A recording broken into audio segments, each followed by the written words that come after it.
دیواری میں قید نہ کر سکے اور اس کی زندگی میں اسلام نافذ نہ کر سکے، وہ پورے ہندوستان میں اسلام کیسے نافذ کرے گا؟ یہ امیدیں اب بالکل بیکار ہو گئی ہیں، اس کی امیدیں اب نہیں کی جا سکتی ہیں۔ اس لیے فرمایا بنیادی چیز ہے قرآن کو شک اور شبے کی نظر سے پاک و صاف رکھو۔ پھر دوسری شرط یہ ہے قرآن کو جب پڑھو تو اللہ کا ڈر و خوف خدا ہمارے دلوں میں ہونا چاہیے۔ ھدی للمتقین، یہ قرآن اللہ سے ڈرنے والوں کے لیے ہدایت ہے۔ یاد رکھنا، خوف خدا ہے تو قرآن سے ہدایت ملے گی، خوف خدا نہیں ہے تو امید چھوڑ دیجیے۔ آگے مرحلے بڑے سخت ہیں، آگے بتایا جا رہا ہے کتنی پریشانیاں آئیں گی۔ جب اللہ کا ڈر ہی نہیں تو ان پریشانیوں کو کیسے تو برداشت کرو گے؟ اسلام نام ہے قربانی دینے کا، ہم قربانی دینا جانتے ہی نہیں ہیں۔ آپ نے جلسہ کرایا، ایسے ہی تھوڑی جلسہ ہو گیا ہے، آپ نے قربانی دی ہے، 1 روپیہ 2 روپیہ 5 روپیہ 10 روپیہ 1000 روپیہ آپ نے دے کر یہ جلسہ کرایا ہے۔ اگر آپ نے یہ تعامل نہ کیا ہوتا، یہ قربانی نہیں دی ہوتی تو یہ جلسہ نہیں ہوتا۔ اسلام نام ہے قربانی دینے کا۔ یہ مسجد کے لیے جلسہ ہو رہا ہے، مسجد اللہ کا گھر ہے۔ اللہ آسمان سے زمین پر اپنا گھر بنانے کے لیے نہیں آئے گا، آپ ہی لوگوں کے ذریعے یہ پیغام نافذ کروا دیا اللہ کے رسول کے ذریعے کہ من بنا للہ مسجدا بنى اللہ لہ بیتا فی الجنہ۔ لوگوں یہ میں لالچ دے رہا ہوں تمہیں، جو دنیا میں اللہ کے لیے مسجد بنائے گا، جو دنیا میں اللہ کا گھر بنائے گا، اللہ اس کے لیے جنت میں گھر بنائے گا۔ اگر تمہیں میرے اس لالچ پر یقین ہے اور جنت میں اپنا گھر چاہتے ہو تو دنیا میں میرے گھر کو آباد کرو، میرا گھر بناؤ۔ اگر میرا گھر دنیا میں بناؤ گے تو آخرت میں ہم تمہارا گھر بنائیں گے۔ تو مٹی اور چونے اور دانے سے، سیمنٹ سے ہمارا گھر بناؤ گے، ہم 1 اینٹ سونے کی اور 1 اینٹ چاندی کی، اس سے تمہارے گھر کو ہم تو تعمیر کریں گے، ہم تمہیں وہ گھر دیں گے۔ میرے پیارے ساتھیوں، اگر اللہ کے نبی کے دیے ہوئے اس لالچ پر اگر ہمارا یقین اور ایمان ہے تو ہم بڑھ چڑھ کر آگے بڑھیں، اور نہیں ہے خوف خدا ہمارے اندر تو ہمیں ہدایت نہیں مل سکتی۔ ذالک الکتاب لا ریب فیہ ھدی للمتقین، اللہ سے ڈرنے والوں کے لیے ہدایت ہے۔ اب اللہ سے ڈرنے والوں کی تیسری قسم کی طرف قرآن اشارہ کر رہا ہے۔ کن لوگوں کے لیے اللہ سے ڈرنے والے کون ہیں؟ الذین یؤمنون بالغیب۔ ایک ایک چیز پر آئیے۔ الذین یؤمنون بالغیب، جو غیب پر ایمان رکھتے ہیں۔ غیب پر ایمان کا کیا معنی ہے؟ غیب پر، چھپی ہوئی چیزوں پر ایمان رکھتے ہیں۔ چھپی ہوئی چیزیں بھی ہیں، ہاں، جو ہمارے سامنے نہیں ہے لیکن ہے۔ جیسے اللہ کو ہم نے دیکھا نہیں لیکن ایمان ہونا چاہیے۔ جنت کو ہم نے دیکھا نہیں لیکن ایمان ہونا چاہیے۔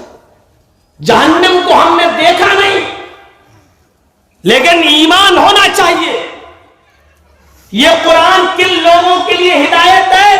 جو چھپی ہوئی غیب کی چیزوں پر یقین رکھتے ہیں، جو غیب پر ایمان رکھتے ہیں۔ ہم نے جنت دیکھی نہیں لیکن جنت پر یقین، جہنم دیکھی نہیں لیکن جہنم پر یقین، فرشتوں کو دیکھا نہیں لیکن فرشتوں پر یقین، اللہ کو دیکھا نہیں لیکن اللہ پر یقین، جناتوں کو دیکھا نہیں لیکن جناتوں پر یقین کہ ہاں ہے ایک مخلوق اور اس کو اللہ تعالیٰ نے صرف اپنی عبادت کے لیے پیدا کیا۔ وَمَا خَلَقْتُ الْجِنَّ وَالْإِنسَ إِلَّا لِيَعْبُدُونَ، میں نے جنوں کو اور انسانوں کو صرف اور صرف اس لیے پیدا کیا تاکہ وہ میری عبادت کریں، میری پوجا کریں، میری بھکتی کریں، میری تپسیا کریں، میری عبادت کریں اور میرے علاوہ کسی کی عبادت نہ کریں۔ میں نے انسانوں کو، جنوں کو اور انسانوں کو، جناتوں کو اور انسانوں کو صرف اپنی عبادت کے لیے پیدا کیا۔ تو غیب پر یقین رکھنا، چھپی ہوئی چیزوں پر یقین رکھنا، یہ قرآن ان لوگوں کے لیے بھی ہدایت ہے۔ الذین یؤمنون بالغیب، جو غیب پر، جو چھپی ہوئی چیزوں پر یقین رکھتے ہیں۔ اللہ پر یقین کا مطلب یہ ہے کہ اللہ کو دیکھا نہیں لیکن اللہ کو مانتے ہیں. جب ایک چھوٹی سی سوئی اور ماچس کا کھوکھلا، ماچس کا ایک ڈبی جب بغیر کسی بنانے والے کے نہیں بن سکتی ہے، ایک ماچس کی تیلی اور ایک چھوٹی سی سوئی جب بغیر کسی بنانے والے کے نہیں بن سکتی ہے، تو اتنی بڑی زمین، اتنا بڑا آسمان، اتنے ستارے اور اتنے سیارے اور 2,40,000 میل کی بلندی پر چمکنے والا چاند اور 9,30,00,000 میل کی بلندی پر چمکنے والا سورج، 1,40,00,000 ڈگری سینٹی گریڈ گرمی جس سورج کے اندر، میرے بھائیوں اس کو بغیر کسی بنانے والے کی یہ ساری چیزیں وجود میں کیسے آ سکتی ہیں؟ سورج کی گرمی ہمیں اتنی ملتی ہے جتنی ہم برداشت کر سکیں، اس سے زیادہ نہیں. تھوڑی سی زیادہ ہو جاتی ہے تو ہم اپنے گھروں سے باہر نکل آتے ہیں اور اپنے گھر میں ایئر کنڈیشن چلانے لگتے ہیں. میرے بھائیوں تھوڑی سی بارش اگر زیادہ ہو گئی تو بہار و بنگال میں باڑھ و سیلاب کی شکل اختیار کر لیتا ہے. ذرا اندازہ لگائیے، آسمان سے ہونے والی بارش بھی اتنی مقدار میں ہوتی ہے جتنے میں ہمارے اناج پک سکے، ہمارے اناج تیار ہو سکے. لمٹ میں بارش کا ہونا، لمٹ میں بارش کا ہونا، لمٹ میں سورج کی گرمی ملنا، لمٹ میں چاند کی روشنی ملنا، لمٹ کے اندر رات آنا، اور سونے کے بعد اپنی نیند پوری کرنے کے بعد پھر دن کا آ جانا اور ایک متعینہ مقدار کے اندر دن کی روشنی کا ہمیں ملنا، پھر رات کا آنا، دن کا جانا، دن کا آنا، رات کا جانا، پھر موسم سرما و گرما، سردی و گرمی کے موسم اور بارش کے موسم، اور لمٹ، ہر چیز لمٹ. ہوا کا اتنی لمٹ میں چلنا جتنا ہم برداشت کر سکتے ہیں، زیادہ لمٹ میں آ جائے تو آندھی اور طوفان کی شکل اختیار کر لیتا ہے. ہزاروں لوگ طوفان میں، سونامی کی لہروں میں تباہ و برباد ہو جاتے ہیں. اندازہ لگائیے یہ سب کام ایک اندازے کے مطابق اللہ تبارک و تعالیٰ کے نافذ کردہ قانون کے مطابق ایک لمٹ کے تحت چل رہے ہیں. اس لیے ماننا پڑے گا کہ اس دنیا کا چلانے والا بھی کوئی ہے. کمیونسٹ مانے یا نہ مانے، کمیونزم مانے یا نہ مانے، دہریہ مانے یا نہ مانے، لیکن مانے بغیر چارہ نہیں ہے. یہ آپ کو ماننا ہی پڑے گا کہ اس دنیا کا نظام چلانے والی کوئی ہستی ہے. اور جرجیز کی نظر میں اور میری نظر میں اسی ہستی کا نام سپر پاور ہے، اسی کا نام کریٹر آف یونیورس ہے، اسی کا نام اللہ ہے، اسی کو آپ گاڈ بھی کہہ سکتے ہیں. مختلف ناموں کو سے اس کو یاد کیا جا سکتا ہے. اگر معنی میں کوئی خرابی پیدا نہ ہو تو میرے بھائیوں اس کو کسی بھی نام سے یاد کیا جا سکتا ہے. وہ ایک ہی ہے اور وہ ہے اللہ، وہ ہے اللہ، وہ ہے اللہ جو اس دنیا کو ایک لمٹ اندازے کے مطابق چلا رہا ہے اور اس کے اندر کوئی کمی نظر نہیں آ رہی ہے. کوئی کمی. نظر دوڑاؤ، بار بار دوڑاؤ، آسمان کی طرف نظر دوڑاؤ. کیا تمہیں کائنات کی تخلیق میں، اس کی اللہ کی پیدائش میں کوئی کمی نظر آتی ہے؟ ایک چھوٹی سی مسجد، ایک چھوٹا سا گھر تم تعمیر کرتے ہو، اس میں کتنے پلر دیتے ہو، کتنی بنیادیں رکھتے ہو، کتنی دیواریں کھڑی کرتے ہو اور کتنے کھمبے اور ستون کھڑا کرتے ہو.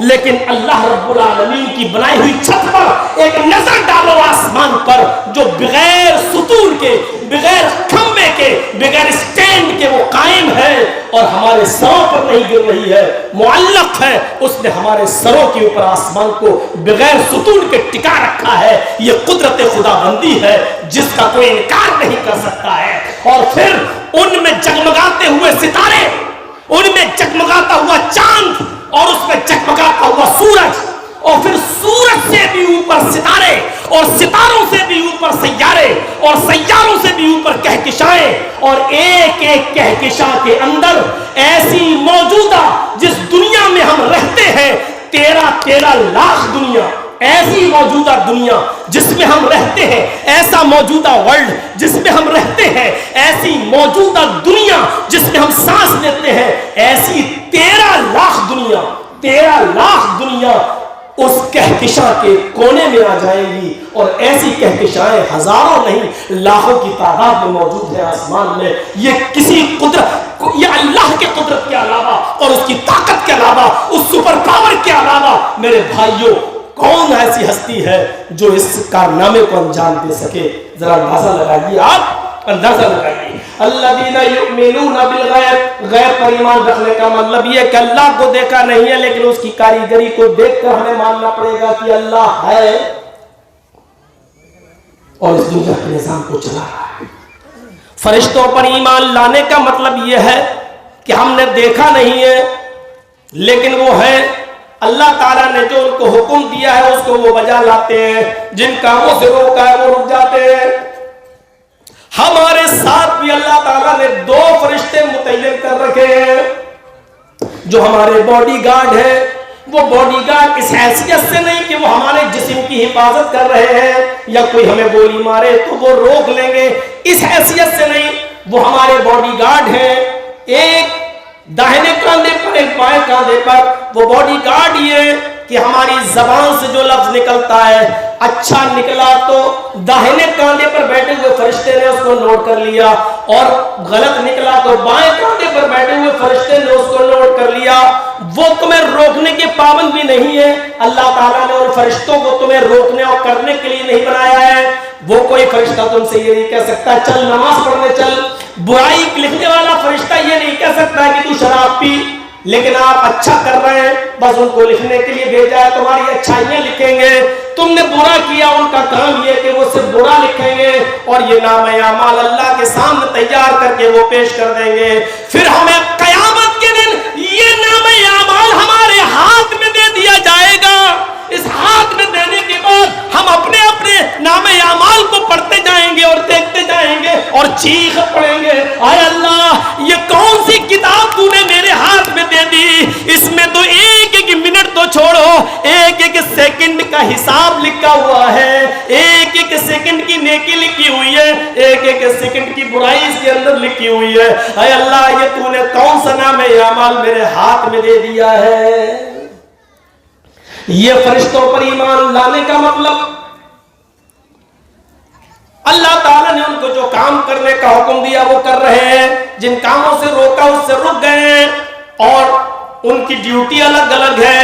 روح نکالنے والے کی ڈیوٹی روح نکالنے کی ہے، جس کو قیامت کے دن سور پھونکنا ہے وہ اپنے منہ میں آج سے سور لیے بیٹھا ہے، کھڑا ہے اور اللہ کے حکم کا انتظار کر رہا ہے۔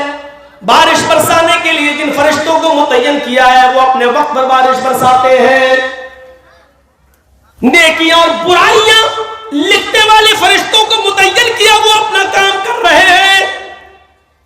عصر کی نماز پڑھنے کے بعد سورج ڈوبنے سے پہلے یہ دن کے فرشتے چلے جاتے ہیں، پھر رات کے فرشتے آ جاتے ہیں، اور مغرب کی نماز سے لے کر طلوع فجر تک وہ رہتے ہیں، پھر فجر طلوع ہوتے ہی وہ چلے جاتے ہیں، پھر صبح کے فرشتے پھر آ جاتے ہیں۔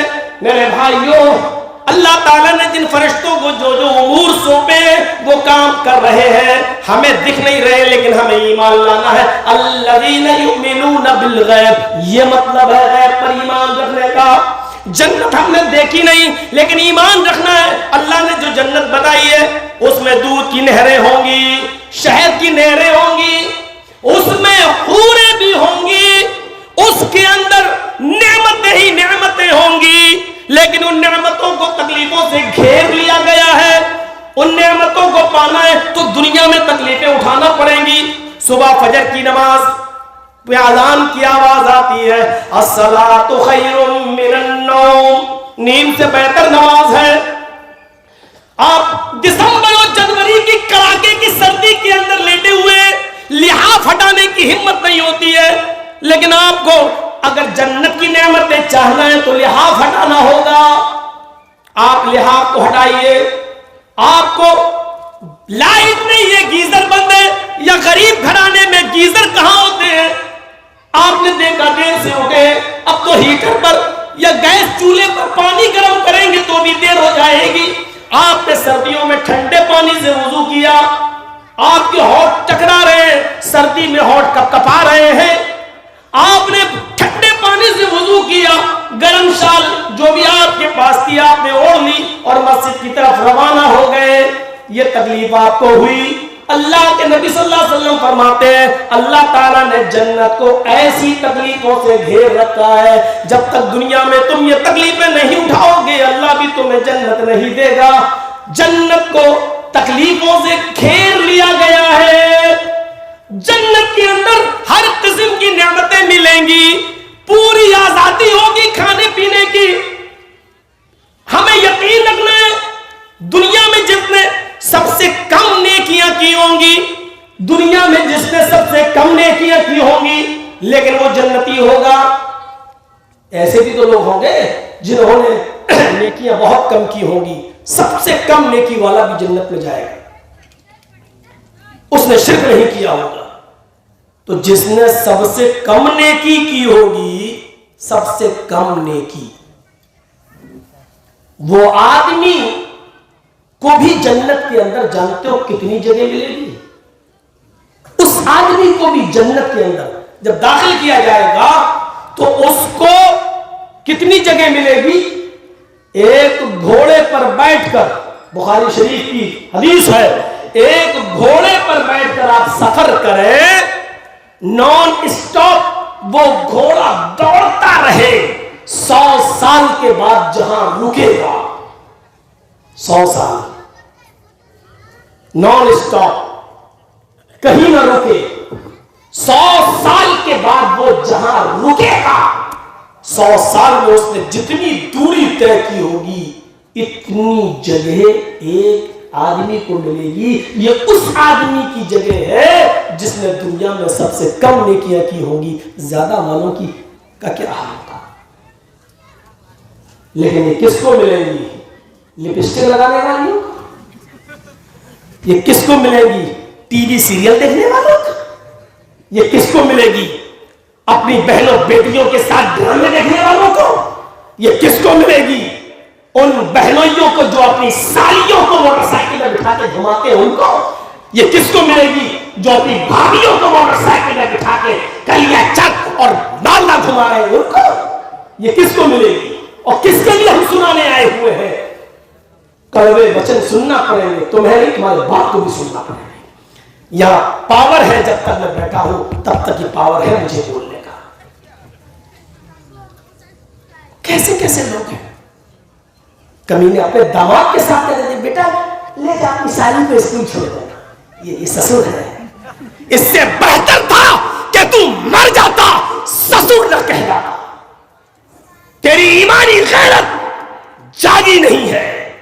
کیسے تو گوارا کر لیتا ہے کہ تیری موٹر سائیکل پر تیری وہ بیٹی سوار نہیں ہوتی ہے جس کو تو نے شادی کر کے اس کے ساتھ بھیجا ہے, اور اپنی دوسری بیٹی جو اس کی سالی لگتی ہے اس کو اسکول چھوڑنے کے لیے بھیجتا ہے.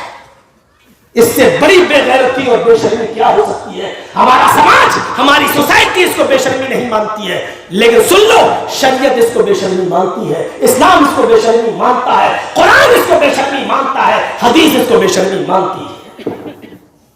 ہم تو بولیں گے بہت سخت بول دیے مولانا, کیا کروں, مرض بھی اتنا پرانا ہو گیا ہے کہ بغیر آپریشن کے ٹھیک نہیں ہوگا. کریں کیا؟ ہومیوپیتھک دوا سے علاج کر کر کے تھک گئے ہیں. اب تو ہومیوپیتھ کے بارے میں ڈاکٹروں نے یہ کہنا شروع کر دی مرنے کے بعد فائدہ کرتی ہے. تو اب کیا کیا جائے؟ آپریشن کرنا پڑتا ہے. الذین یؤمنون بالغیب, جو غیب پر یقین رکھتے ہیں, یہ جنت کی ایک نعمت ایک آدمی کو اتنی جگہ ملے گی. حور, دیکھا سب کی نظریں میری طرف, حور کے بارے میں سننا ہے.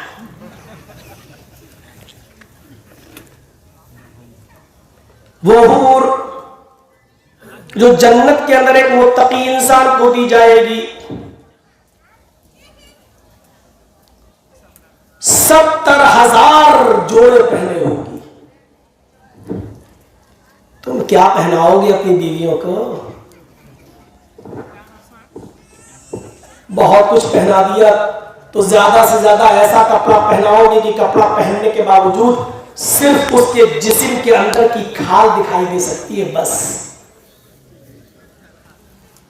جنت کے اندر حور کو جو کپڑے پہنائے جائیں گے ان کی تعداد 70,000, اور 70,000 کپڑے پہننے کے باوجود ان کپڑوں کے اندر سے اس حور کی پنڈلی, یہ پنڈلی ہوتی ہے, یہ پنڈلی، اور اس پنڈلی کے اندر بھی آپ دبا کر دیکھیں گے تو ہڈی ملے گی آپ کو، ہڈی بون کی ہڈی۔ 70,000 کپڑے پہننے کے بعد بھی ان عورتوں اور حوروں کے پیروں کی پنڈلی کی ہڈی، اور اس ہڈی کے اندر جو مغز، جو گودا ہوتا ہے، وہ گودا بھی باہر سے نظر آئے گا، لیکن اس کو جس کو وہ حور ملے گی، اس کو ان حوروں کی تلاش میں گھومو یار۔ ان کے پیچھے پھرتے ہو جو ناک جھاڑ دے تو دیکھی نہ جائے، ان کے پیچھے اپنی زندگی تباہ کرتے ہو، عبادتیں برباد کرتے ہو، جن کو تھوڑی سی کھانسی ہو جائے تو ڈر لگتا ہے کہ کرونا نہ ہو جائے۔ آج تو عورتیں بڑی گالی دے رہی ہوں، مولوی ہمارا ان حوروں کو پانے کے لیے ہدی للمتقین، آپ کی بیویاں بھی آپ کو ملیں گی، اور حدیث میں یہ بھی آتا ہے کہ آدمی، اللہ پوچھے گا بیوی چاہیے کہ اللہ دنیا میں تو بہت کے آیا ہوں یہاں چاہیے، اللہ کہے گا اچھا اس کی بیوی نے بھی نیک عمل کیے تھے، یہ بھی جنتی ہے، جاؤ اس کو بھی۔ اب وہ سوچ رہا ہوگا جب بھی کھچ نہ ہو، دنیا میں تو بڑی کھچ کرتا ہوتی تھی، لیکن جب اللہ کہے گا پردہ ہٹاؤ، جب اس کی بیوی کا پردہ ہٹایا جائے گا تو وہ جنت کی حور سے بھی زیادہ خوبصورت ہوتا ہے۔ لیکن یہ وہی عورت ہوگی جو اللہ سے ڈرنے والی ہوگی، یہ گھومنے پھرنے والی نہیں۔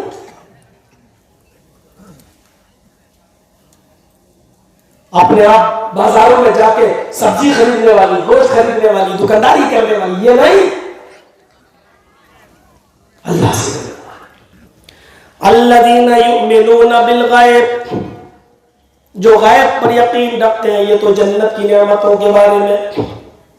جہنم دیکھی نہیں لیکن جہنم کا بھی خوف ہے، سردی ہو رہی ہے۔ جہنم کو دیکھا نہیں لیکن جہنم کا خوف، جہنم کا ڈر ہمارے دل و دماغ میں ہونا چاہیے۔ یہ یؤمنون بالغیب میں یہ ساری چیزیں شامل ہیں۔ جیسے جنت کی نعمتیں ہیں، ایسے ہی جہنم کی بہت سی قباحتیں ہیں، بہت سی قباحتیں جہنم کی۔ جنت کی نعمتوں کی انتہا نہیں، جہنم کے عذاب کی بھی انتہا نہیں۔ جانتے ہو بہت گرم ہے کیا؟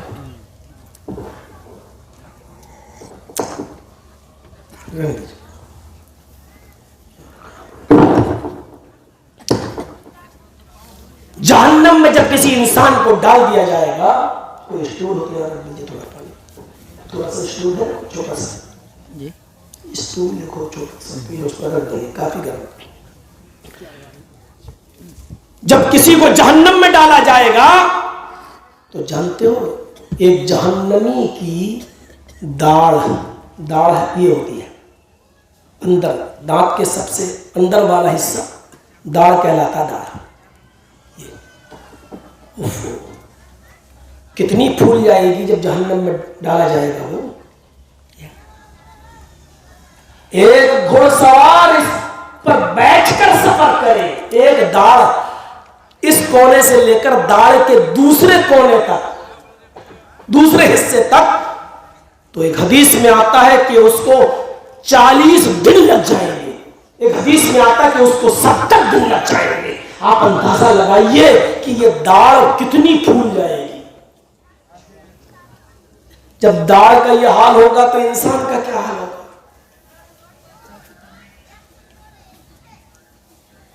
لابثین فیہا احقابا، پڑھے ہوگا قرآن؟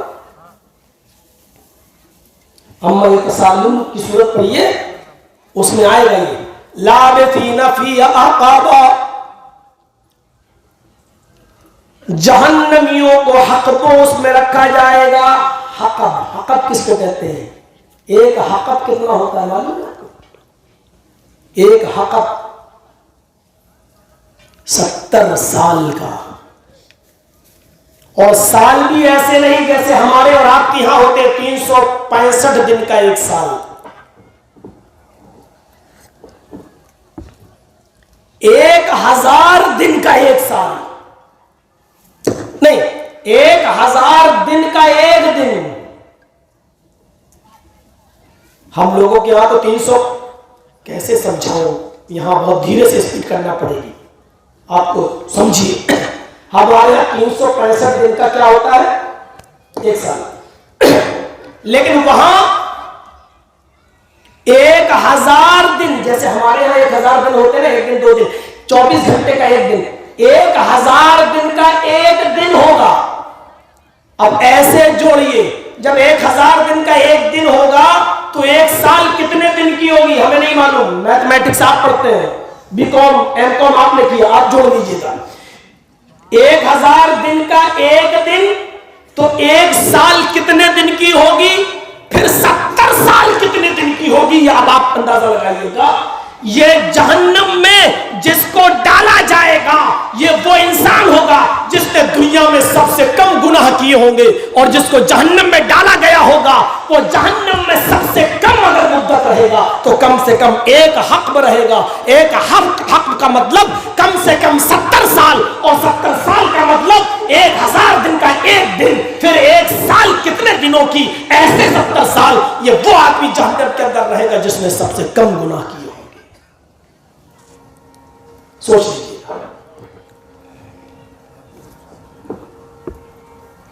بہت آسان ہے نا, گناہ کرنا بہت آسان ہے, لیکن یہ ایمان ہمیں رکھنا پڑے گا. جہنم کی جو اللہ کے نبی نے جو نقشہ کھینچا ہے وہ ہمیں ماننا پڑے گا.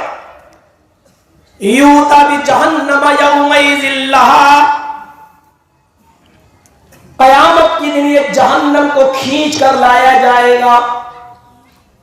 70,000 زمام, 70,000 لگامیں ڈال کر جہنم کو لایا جائے گا. کتنی لگامیں؟ گھوڑے کے اندر لگام ڈالی جاتی ہے اس کو کھینچنے کے لیے, جہنم کے اندر کتنی لگامیں پڑی ہوں گی؟ 70,000. مع کل زمام 70,000 ملک یجرونها. مسلم شریف کی روایت ہے, ایک ایک لگام کو 70,000 فرشتے پکڑے ہوں گے. کتنے؟ 70,000. لگامیں کتنی ہوں گی؟ 70,000. اور ہر ایک لگام کو کتنے فرشتے کھینچ رہے ہوں گے؟ 70,000. اور ایک فرشتے کی طاقت کا حال کیا ہوگا آپ کو معلوم ہے؟ بخاری تفسیر ابن کثیر کے اندر نقل کیا گیا ہے کہ حضرت جبریل کے 360 پر ہیں. کتنے پر ہیں؟ 360 پر. کس کے؟ جبریل کے. جس دنیا میں ہم رہتے ہیں ایسی 50,000 دنیا جبریل اپنے ایک پر اٹھا سکتے ہیں. 360 پر نہیں, ایک پر اٹھا سکتے ہیں اور اس کو زمین و آسمان کے بیچوں بیچ لے جا کر پٹک سکتے ہیں. یہ جبریل کے ایک پر کی طاقت کا حال ہے, 360 پروں کی نہیں, ایک پر کی طاقت کا حال یہ ہے. تو 360 پر, اور جب جبریل کی طاقت کا یہ حال ہے تو ایک لگام کو 70,000 فرشتے کھینچ رہے ہوں گے, تو 70,000 لگاموں کو کتنے فرشتے, پھر جہنم کی طاقت کا اندازہ لگائیے. جب جہنم کو بیچوں بیچ میں لایا جائے گا, وہ قلت بثلاث, جہنم کہے گی مجھے 3 لوگوں کی ضرورت ہے, میرے اندر 3 قسم کے لوگ ڈالے جائیں, 3 قسم کے لوگ مجھے چاہیے. یعنی اللہ کو جس کو ڈالنا ہو تیری مرضی, لیکن میری مرضی یہ ہے کہ 3 قسم کے لوگ میرے اندر ڈالے جائیں. سب سے پہلے 3 لوگوں کو لاؤ. اللہ پوچھے گا کون؟